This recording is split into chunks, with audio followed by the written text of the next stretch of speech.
Alrighty. Well, welcome to Love on the Pod, a podcast about all the cheesy romantic TV movies we adore. And now, Schitt's Creek. I'm Mhm. Jessica, And I'm Sherry. and today we are discussing episodes 6 and 7 of season 1, which are called Wine and Roses and Turkey Shoot. Wine and Roses was directed by Jerry Chiccariti, which we've seen him a lot. It was written by Kevin White, and Turkey Shoot was directed by Paul Fox and written by Dan Levy. And as always, we're going to go into our segments for each episode that were inspired by the character of Moira Rose. So the first segment is a brief emotional prelude, which is our reaction to the cold open for episode 6. So what did you think of this one? It was so chaotic. I felt so bad for Johnny. He's desperately trying to get a call patched through from Herb Ertlinger, a wine guy. Mm-hmm. And Stevie can't get it to connect to the right bedroom. And so she patches it through to Alexis and David. And did your seat drop down? You're like, I can only, No, I I can only see it from here leaned up. forward. Oh, okay. Sorry. That's right. So they patch it through to David and Alexis's room. She answers it, and Johnny's frantically saying, pick up the phone, pick up the phone. And she's like, oh no, you've got the wrong number. He's in the other room. So it's just like this continuing chaos. It reminded me of kind of like us living in the RV. There's, you're tripping over each other, it's Mm-hmm. it's just chaos. So Yep. Yeah, if that's you don't what know our story, we lived in an RV for 4 months because we were going to travel the U.S., the entire U.S. for a year, and we lasted 4 months. So Yes. we didn't lose our house, and that's why we're living in an RV or anything like that. Yeah. Yeah, I wrote down Johnny is just desperately trying to make something happen for them because he knows, Mhm. like, we need to do something or we're going to be stuck in this motel forever. Yeah. And nobody else seems to care at all. Mhm. No. Nobody wants to help. Nobody wants to find out what's going on, to assist him in any way. They're just like They living in can't be their own bothered. world. Yeah. Yeah. Yeah. They're on Even their Moira, phones. she's sitting there watching TV. She's like not interested at all. And poor Johnny's like, do you guys want to live here forever? Yeah. Really. Yep. We got to make some money. Oh my gosh. Okay, so next segment is initial impressions with feeling. So the one sentence summary of this episode is that Moira is hired to be a local winery's spokesperson while David struggles with a health problem. So what was one standout moment for you in this episode? Oh, gosh. Well, Moira's completely derailed take on the wine commercial. It's sharp contrast of her kind of grandiose preparations for a role. And it's so absurd. She hates the wine for one thing. And she's trying to sell it. And she's using her Moira-isms. And the whole thing was just unhinged. And then she's getting So drunk at hilarious. some point. And yeah, because she's sipping this peach crab apple wine. Yeah. Oh gosh. What about you? I mean, I love Moira's whole existence in the wine commercial, and I actually, like, years ago when this episode first came out, I did a reel to the sound of her saying, "This wine is awful. Give me another glass." But I also really loved when Alexis said, "I hate to admit it, but I actually know very little about heart murmurs." It was just so funny to me because she's just like so clueless Uh-huh. and just saying whatever she comes into her mind, honestly. Mhm. And David is freaking out thinking that he's dying, but he's really having an anxiety attack. And He's absolutely panicked. yes, yeah, absolutely. And she's just like, I'm gonna go for a run. So can you just like not die until I get back? Clueless. Absolutely Just clueless. insane. Well, and I had read that the name Herb Ertlinger wasn't just a random choice. The writer specifically designed it to be a linguistic obstacle course. And so when she goes with it at the end, it's just so hilarious.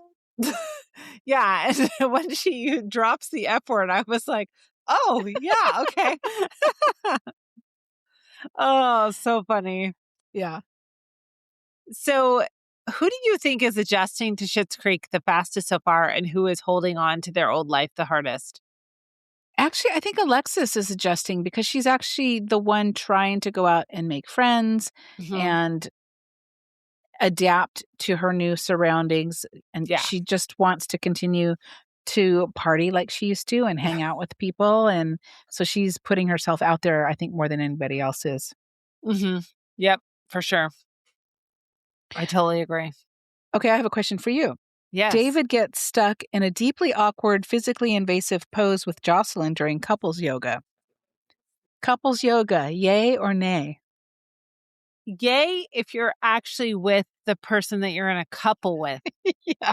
You don't If just partner up. you're with a random person and you're sticking your face in their butt crack, it's probably not the best situation. When Exactly. Twyla's like, he can adjust his own thighs, and Alexis is like, "Oh my god, I'm so sorry."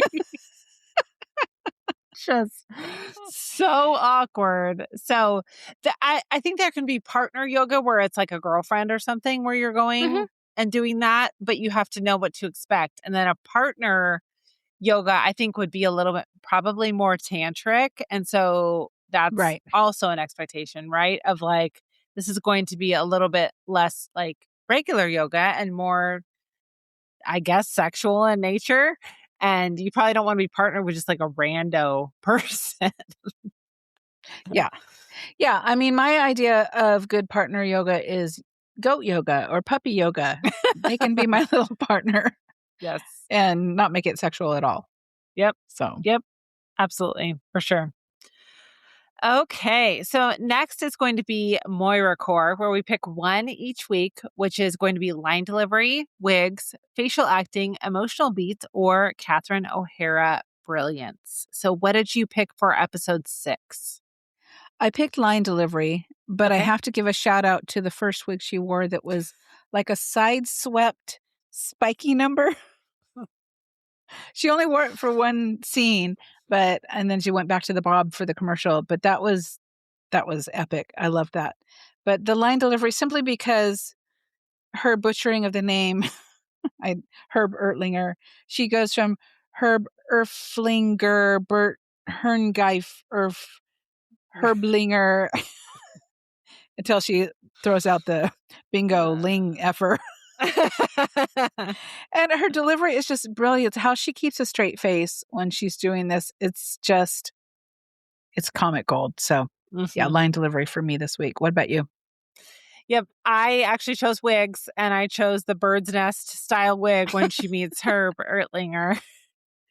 It was incredible that she can pull it off, and she Yeah. looks like this is what you would wear to meet with Mhm. a potential business associate, like, of Sure. course, and she looks great in it, so I loved that wig, I thought it was hilarious. And one thing I think that we should mention this week is that she did win the Best Actress award for her role in, now I can't remember what the show is called that she's been in for the last like year and a half. What is it called? Do you Mm, remember? I haven't seen it. mm-mm. I haven't either. I know she plays like an agent.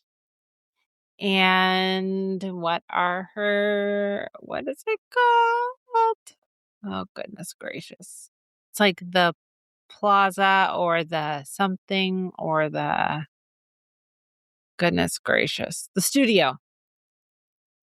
Oh, So yeah. she won Best Actress for that posthumously, and Seth Rogen accepted for her, and it was Mhm. beautiful. Lisa Kudrow announced that she had won, and everybody in the audience was in tears. It was Yeah. just a lovely way to recognize her life and her ability to make everybody laugh and to Mhm. hold space for other people to participate in the comedy. And I just thought it was really lovely. So, And it didn't feel like a calculated move, like, we have to give this to her because she's passed.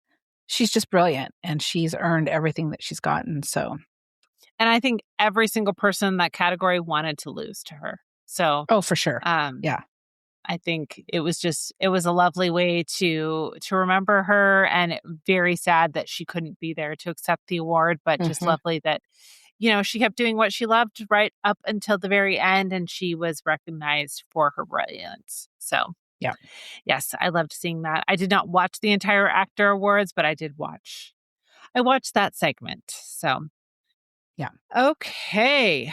All right. Last segment for this episode is a whisper of humanity. Was this episode 6 more humor or more heart?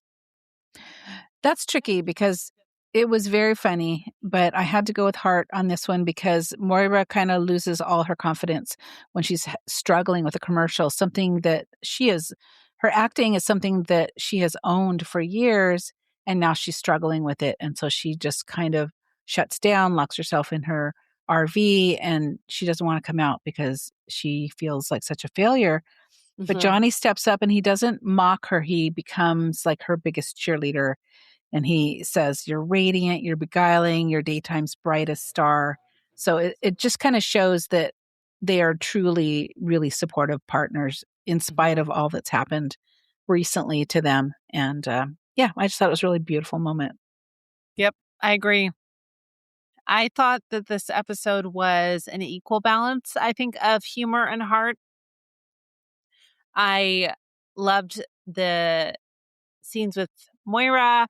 I really thought that it was nice to dive into David's experience with anxiety and with panic, and him thinking oh, this is something that just celebrities make up and they don't, it's not actually true. But he had never had to deal with it because he had never really had any real problems in his life. Everything was solved with money, unfortunately. But then we have Alexis, who you can see is kind of crushing on Mutt. And when she's in his barn, she's like, "Ooh, smell that rock beaten freshness." And then he's like, "I actually do beat my laundry on rocks." And she calls him a freak. And I love their little banter back and forth. Yes, I just thought it was so funny. And then we're going to slip into the next episode where we go in a totally different direction with Alexis. But I just thought it was really funny, their little bit of banter together, and the fact that they're kind of flirting, but kind of not, because he's obviously still dating Twyla. So, yeah, I really appreciated this episode. And I think that's it. Anything else about episode 6? I think that's it. Yeah. Okay, cool. They're all so good. I mean, I can't imagine going along and saying, "I didn't really like that one," like we do with movies once in a while. I just can't imagine. No, I was talking to a customer of mine who's an avid regular, huge supporter of ours. And I was like, "Oh, I just started talking about Schitt's Creek on my podcast with my mom." And because she listens to the podcast, and she was like, "Oh, you did?" She's like, "I just couldn't get into that show. I just didn't think it was funny." And I was like, "What? How could you not think it's funny?" She also doesn't think Friends is funny. See, and now Friends is one that I've watched many, many times over, but there are some episodes where I'm like, "I'll skip this one. I don't really like this episode." But I can't skip any. None. Even the one where people skip a lot, which is the one where the bottle episode where they all stay in the apartment the entire time and Ross is trying to get them to leave. And that's when Phoebe spills the mustard on her dress and she puts the big Christmas bow on her. Oh, I like that one. A lot of people skip that episode, but I'm like, I love this episode. It's great. There's not a single one that I skip. But now I have to know, what one do you skip? I don't like Rachel and Tag together at all. Oh. So I tend to skip those. Okay. And I think it's because I want her and Ross to be together so badly that, Yes. Yeah. Did I tell you that Friends t-shirt I got has Tag on the tag? Yes, I think that's awesome. It took me a few seconds to figure out why the heck is his face on the tag. And then I realized that's his name. Yeah, and what is that? Is that short for something, or is that actually a name? Tag. I don't know. When Joey says, "What's Ross short for?" Rostifer. roster. Oh, yeah. Shout out to Mojo Provo for putting Tag's face on the tag of their friends' t-shirts. It's incredible. I can't wait to see it in person. It sounds amazing. I saw it on Marco Polo, but oh my gosh. yeah. Even the little dot where Phoebe's like, this is how my mom sees me from heaven. That's on the t-shirt. Like, it's just That's awesome. Her tattoo. perfection. Does she do Gilmore Girls ones or Schitt's Creek? Or is I it don't, she might. Yeah, she might. It's mojoprovo.com. So you can go look at her Mojo Provo? website and Okay. see. I know she has stuff for what's Hallie obsessed with now? The hockey one. Oh, yeah. Shoot, what's it? Something Heated Rivalry. Heated Rivalry. Yeah, she has a bunch of stuff for that. So, yeah, it's hilarious. Cool. Anyways, okay, so episode 7, which we already discussed, was called Turkey Shoot. A brief emotional prelude, which is the reaction to the cold open. For me, like, bugs don't scare me. So this was completely not relatable to me at all. What about you? Bugs don't really bother me. If there's a spider in the house, I just scoop it up and let it out. But David's big reaction to the demonic cricket with the milky exoskeleton, though, just his descriptive words, it's genius. He's like, it'll take chunks. That's what Google said, chunks out of me. I'm like, yeah. Wow. Okay. And then it's lost in the room forever. But this immediately reminded me when I went to California with my sisters, there was a cockroach in Hallie and Ava's bathroom. And they tried to catch it and it escaped and then it just disappeared into the bathroom and we had no idea where it was and it cohabitated with us for the 5 days we were there. Yeah. So see, that would bother me knowing it's there, especially something that big, like a scorpion or something, because then I would become David and be like, what if it crawls into my mouth in the middle of the night? Yeah. You need like mouth tape to keep it from getting in there. And Stevie's so nonchalant about the whole thing. She's great. Well, she works at a Roach Motel, basically. So she's like, I've seen everything, you know? Mm-hmm. Yeah. Okay, so a one-sentence summary of this episode is David joins some townies on a turkey hunt while Jocelyn and Moira have a spa day and Alexis meets Ted, the town veterinarian. And I say, yay, we finally meet Ted. I'm so excited. So this is someone who's going to stick around. Ted is going to stick around for the duration of the series. Yes. Okay. All right. Yes. So what was a standout moment for you in this episode? I mean, it has to be the turkey shoot when David has this. First he asks, is this going to be, what did he say? Plaid or no, what did he say? Tweed or a camo situation. He's like, is this high end or low end? I don't know. So he's got this camo jumpsuit on and he asks if it comes in a slimmer fit. But it's just, it further reiterates how much of a fish out of water he is. And he's not an outdoorsy kind of guy. He's used to doing indoor activities like fashion shows and shopping. And he doesn't know how to handle a gun or be around the townsfolk. So I thought that scene was really funny. Yep. I totally agree. Let's see, where am I at? Hold on a second. I lost my place here. Oh, okay. So David randomly is like, did you know that Richard Gere's middle name is Tiffany? That's true. That's true. Yeah. I had heard that. His middle name is Tiffany, but it was his mom's. They do that? It was his mom's maiden name, I guess. Okay. But still, that's no. I don't care if it's your maiden name. That's horrible. That's a woman's name. I mean, yeah. What if your mom's maiden name is Margaret? Are you going to name your little boy Johnny Margaret? No. Yeah. Very interesting choice. But I love how they just throw in these like random comments of like, hey, I didn't know this. Did you know this? And some of the things that we hear from them are true in real life and some of them are completely made up. But I just thought that was hilarious. So yeah. Yeah. It would be fun to keep a tally of the truths versus the lies. Yes. Because you'll see like all the books that they read throughout the series, none of those are real. They're all fake titles. That's a running like funny thing about the show is that they have all these random books that have random writers and really weird titles, and none of them are real. So, um, have you ever been dragged into an activity that you absolutely did not want to do, like David on the turkey hunt? And did it end up being better or worse than you expected? Oh, probably lots of things. I can't think of anything specific, but it's always those things where you're like, I don't want to go. I don't want to go. I don't want to go. And then you go and you have a great time. Mhm. What Yeah. about you? I'm trying to think of something specific. Yeah, hunting, I can guarantee is not something that I would be excited about. Not just because of No. the shooting Mm-mm. part of it, but also just because of, like, hanging out waiting. Like, I don't wanna Mhm. just sit here and, like, look for animals to kill. That just doesn't sound Yeah. fun to me. No, But I thank you. do like when I was younger and we would go fishing with Bumpa, I didn't really love that. That was not my favorite thing to do, especially when Yeah. he tried to push us in the water, or maybe just Yeah. me. I don't know, maybe Uh-huh. it was me specifically. I think it was because you were the one that was afraid of water. So let's Yeah, traumatize her. and we only had, like, 1 fishing pole, so the rest of us just had to use fishing line, and it just wasn't that fun. I Yeah. didn't love it.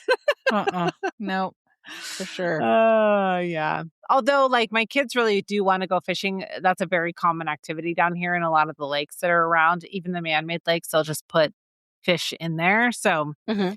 we've thought about it, but we need to find a lake that's not, like, super polluted to go Yeah. fishing in. So, Bring home your swamp fish. Ugh. yes. Yep. Yep. Okay, here's your Alrighty. question. Oh, yes, please. So Moira gets a traumatic makeover. Mhm. So, in honor of her Tanya Harding hairstyle, what's the most disastrous haircut or salon experience you've ever had? Oh, that's easy. That was the time when we used the comb through highlighter. Um, I don't even remember what company it was from, but it was like a 3-prong comb that you were supposed to comb the bleach through your hair, and it Mhm. was orange, blonde, orange. Oh, yeah. And we had to beg Serena, our neighbor who was a hairdresser, to fix it Uh-huh. for free because we couldn't afford to have her fix it. Please take mercy on us. She felt so bad for me that she did it, and then she did my Uh-huh. hair for years after that. Yeah, not for free. That was horrific. Whoever decided to create that product and market it to people should be in prison. Terrible. Terrible. Yeah. Yeah. Yep, that was the worst. And also, like, honestly, looking back, like the first time I ever went to get professional highlights, I went to that salon that was in the area where Hallmark used to be, and it doesn't exist Mhm. anymore. They did a horrible job. They like over bleached the crap out of my hair. Yeah, so it's very white. It was like a level 1. Yeah, it was Mhm. or level 9. It was so blonde, and I was like, Yeah. what, 13? Mhm. It was I your couldn't. first salon dye job. Yeah, they should never have done that, but they did, Yeah. and that was not great. But Yeah. what about you? Well, I've had lots of times where I've used a box color and turned it many shades of garbage. Yes, yes.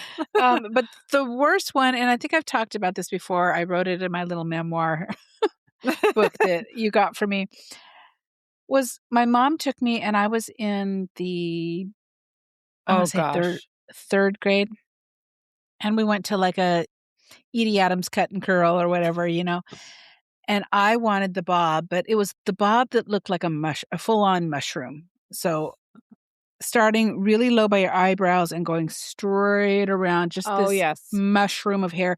And I was very tiny, very petite. I was always the smallest one in class.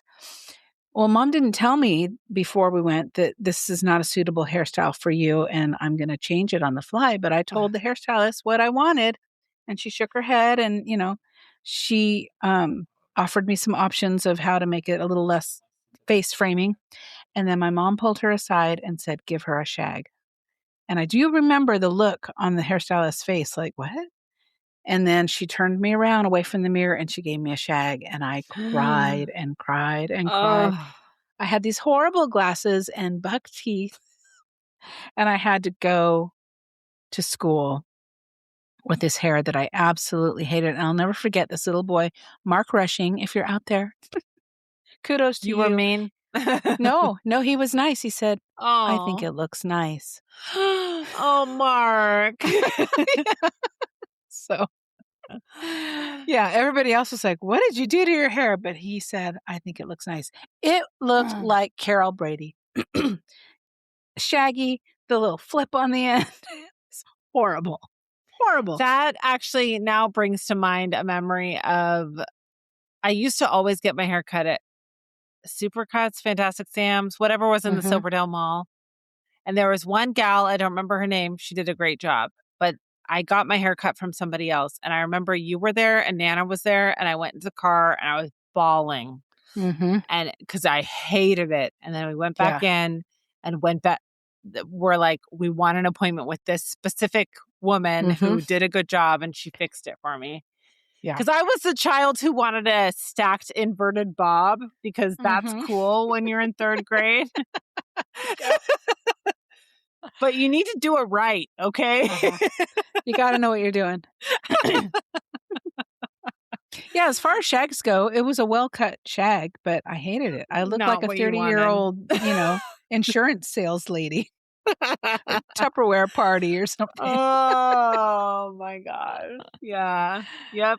And as an adult, I don't think I've had any bad hair situations, except for the time when I went to the woman who I said earlier fixed my hair at one point, and I had brought her a picture of a haircut, and I wanted her to do the haircut, and then she also proceeded to do that hair color, and it was blonde, and that was not what I was looking for. And I was 17. I could not afford to maintain blonde hair. And it looked terrible on me. Honestly, she should have told me, this is going to look really bad. You shouldn't do this. She wasn't afraid to be honest. Like, she was always honest, but she just did it. And now I look back at pictures, I'm like, good God, that looks so bad. Yeah. I do not need to be a blonde. That doesn't need to happen. No. Oh, goodness. But, we all got to try things and see how it goes. We figure it out eventually. Yep, absolutely. All right, Moira Core for this episode. What did you pick? I picked line delivery again. Yeah. Apparently, she's in the shower and Johnny has used her towel to squish the bug that they finally found. And so she uses one of his nightshirts to wrap it up like a turban. But she's getting just so annoyed. If you don't get me a towel, I'm going to strip this robe or strip out of this robe and go line dry in the street. Yes. Yep. Oh, and also when Ted is telling her, my parents divorced when I was young, Moira goes, oh, alcoholism. And it's like she's trying to be relatable and be empathetic.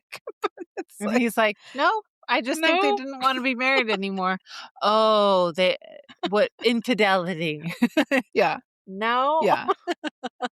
And then finally to Jocelyn, if you ever catch me shopping at the blouse barn, you must shoot me in the temple. I know you people have guns because my son is currently hunting with your husband. Oh, goodness. So I chose emotional beats for this one. And I think it was when Moira really realized that she was that she was hurting Jocelyn with her offensive language about her hairdo. And although she didn't fully acknowledge it, you can see kind of the way that she's absorbing it a bit and seeing like, oh, okay, maybe I need to like mind my mouth a little bit more. And even if this isn't my style, like she feels good in it and it makes her feel good. So I shouldn't be trying to make her feel like crap about it. Yeah. Yeah.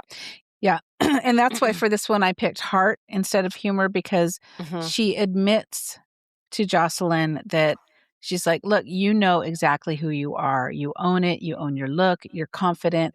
And she finally admits that she's lost sight. Moira has lost sight of who she is and what she's supposed to do in this new life. And you see her being really vulnerable.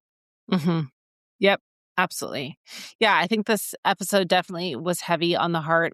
I also thought it was very funny when Ted is telling Alexis not to get the harvest smoothie because he prescribes it to his To clients clean them out. who are animals because he's a Uh-huh. vet. Yep. So Twilight doesn't quite know what she's doing over here at the No. cafe. She's like, she doesn't know what's in it. It's like brownish, greenish. Yes. But I am so happy to see Ted. And, we've seen Ted, this actor, in other movies. And I think you're going to like him a whole lot more in this than you did in Hot Frosty. So happy Okay. about And that. oh, is he Hot Frosty? He's Hot Frosty. Yes.